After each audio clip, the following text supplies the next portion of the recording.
تو پاکستانی جو عوام ہے وہ اپنے ملک کو بدنام کرنے کے لیے کوئی کسر نہیں چھوڑتے، وہ جہاں پہ بھی بیٹھے ہوں۔ صورتحال تو ہم سب کے سامنے ہے، وی آر بلیڈنگ بیڈلی، وی نو ہمیں کہاں کون کون سے زخم ہے جہاں سے ہم بلیڈ کر رہے ہیں۔ اس پر وقت لگے گا، اور جانے 23 فروری میں انتخاب ہوں گے کہ نہیں ہوں گے، 2023 میں تو بالکل نہیں ہو رہے۔ پیٹرولیم مصنوعات کی قیمتوں میں اضافے کے بعد سے مہنگائی میں اضافہ عوام کے لیے درد سر بن گیا ہے۔ بازاروں میں سبزی اور پھل سمیت تمام اشیاء کی قیمتیں آسمان سے باتیں کر رہی ہیں، اور خاص طور پہ ایک خاص سیاسی جماعت جو ہے وہ تو یہی چاہتی ہے کہ بس کسی طریقے سے کچھ ایسا کریں کہ پاکستان کی جو موجودہ جو لیڈرشپ ہے وہ ڈسکریڈٹ ہو۔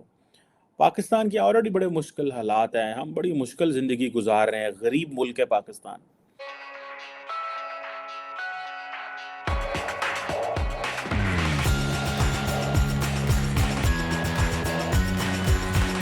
اور اس غریب ملک کو ہر روز ایلیٹ علیحدہ لوٹتی ہے، بزنس کلاس علیحدہ لوٹتی ہے۔ ایلیٹ میں بہت سارے لوگ آ جاتے ہیں، ہم سب کا نام نہیں لے سکتے، کچھ بڑے طاقتور لوگ ہوتے ہیں۔ سو دا کوشچن از کہ ابھی ایک نئی سٹوری آ گئی ہے جناب، اور اس میں ایک جرنلسٹ ہیں، انہوں نے کہا جی کہ پاکستان نے یوکرائن کو اسلحہ دیا ہے تاکہ Pakistan I M F deal لے سکے، اور یہ امریکہ نے کرایا، اور امریکہ نے یہ لون اپروو کرایا۔ تو پاکستان کی جو ملٹری ہے، ٹھیک ہے جی، وہ الیکشن بھی پوسٹ پون کروا سکے گی، اور جو بروٹل کریک ڈاؤن کیا ہوا ہے سیاسی جماعتوں کے خلاف اس کے اوپر بھی امریکہ خاموش رہے گا، اور عمران خان کو بھی جیل ہوگی، اور اس طرح اب آپ امیجن کریں ان ریٹرن پاکستان جو ہے اس نے اسلحہ دیا ہے یوکرائن کو۔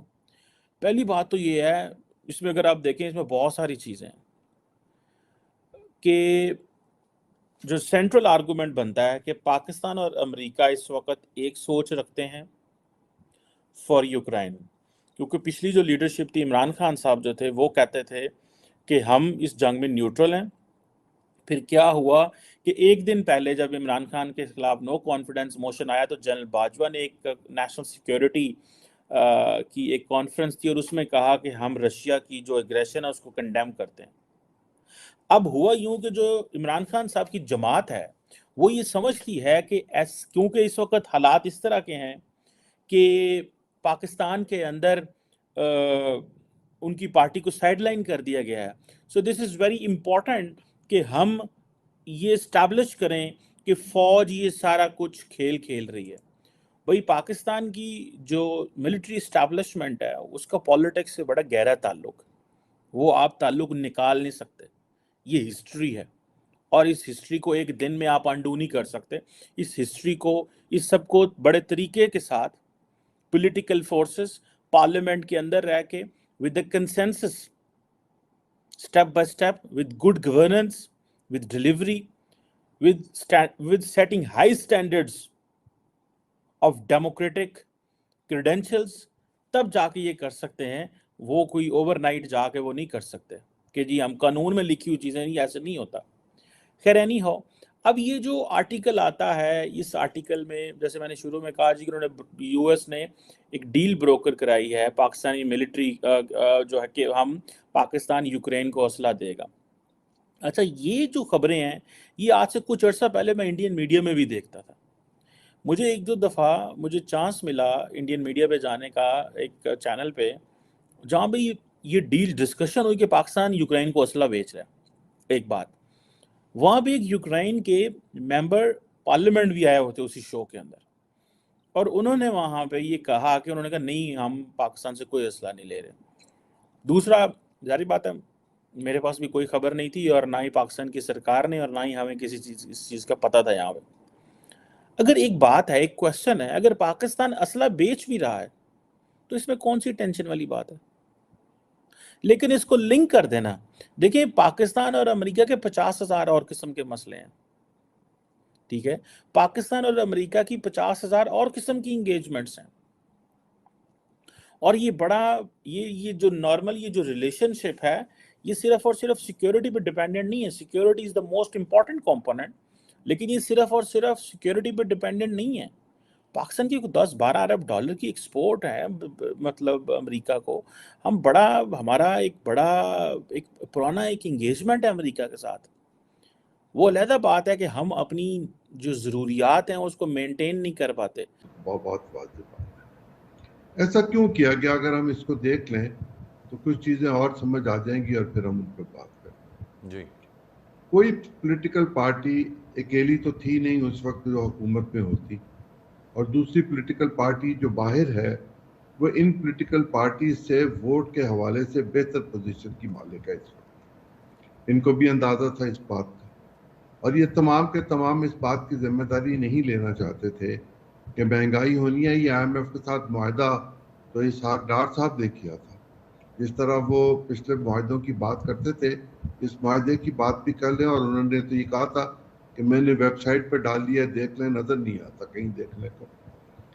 اس طرح کے جو بوجھ آنے تھے ان کے علم میں تھا، اور ان بوجھ کو نہ اٹھانے کا انہوں نے فیصلہ کیا، اور ایک نگران حکومت کے کھاتے میں یہ سب کچھ ڈال دیا جس کا نہ آگے ہے نہ پیچھے ہے، جس سے کوئی پوچھے گا نہیں، جو کسی کو جواب دے نہیں، کوئی پارلیمنٹ نہیں، سینٹ کا اجلاس ہو نہیں رہا، کوشش کی جائے تب بھی نہیں ہو رہا. اور اگر اسی طرح صورتحال چلتی رہے تو پھر یہ ممکن ہے کہ وہ جو 234 کے تحت انہوں نے وقت دینا تھا اور مالی معاملات کے حوالے سے بات کرنی تھی، اس وقت کے مطابق یہ آئندہ چلتے رہیں اور وہاں تک لے چلیں جہاں پر جا کر یہ بات بہت واضح طور پر نظر آ جائے کہ مستقبل قریب میں انتخاب نہیں ہو سکتا، لہذا کوئی اور راستہ اختیار کیا جائے. وہ قانونی کیا راستہ ہو سکتا ہے؟ وہ ایک ریفرنس ہی ہو سکتا ہے کہ بہت مشکلات بڑھ گئی ہیں، اور اس ریفرنس کے حوالے سے کیا فیصلہ آئے گا مجھے اس کا اندازہ نہیں ہے. جزون صاحب اس پہ بہتر روشنی ڈال سکتے ہیں. میری رائے میں ان پولیٹیکل پارٹیز کے پاس کچھ بیچنے کے لیے نہیں ہے کہ یہ پبلک میں جا کے بیچ سکیں، اور نگران حکومت کو یہ سب بوجھ اٹھانے ہیں اس لیے کہ یہ ہم نے ساورن گارنٹیز کے ساتھ اسٹیٹ نے معاہدے کیے ہوئے ہیں، اور ان معاہدوں کو یہ پورا کرنے کے پابند ہیں. اگر ان معاہدوں کو پورا نہیں کریں گے تو جس پاکستان کے دیوالیہ ہونے کی بات ہو رہی تھی وہ کوئی دور نہیں ہوگا. جس دن یہ بند کریں گے ان معاہدوں پر عمل کرنا، اس دن دیوالیہ کا آغاز شروع ہو جائے گا. لیکن ہم اس کو ایڈریس کرنے کو تیار نہیں. ہم corrective measure short term plannings کے ساتھ، وہ جو پہلے آپ کامنٹ کر رہے تھے وہی کامنٹ ہے کہ لوگوں کو دکھا لیتے ہیں کہ جی یہ ہم نے کر دیے، دیکھیں کیا کیا بلے بلے ہو گئی. But eventually Pakistan is suffering badly. کیا کہیں گے؟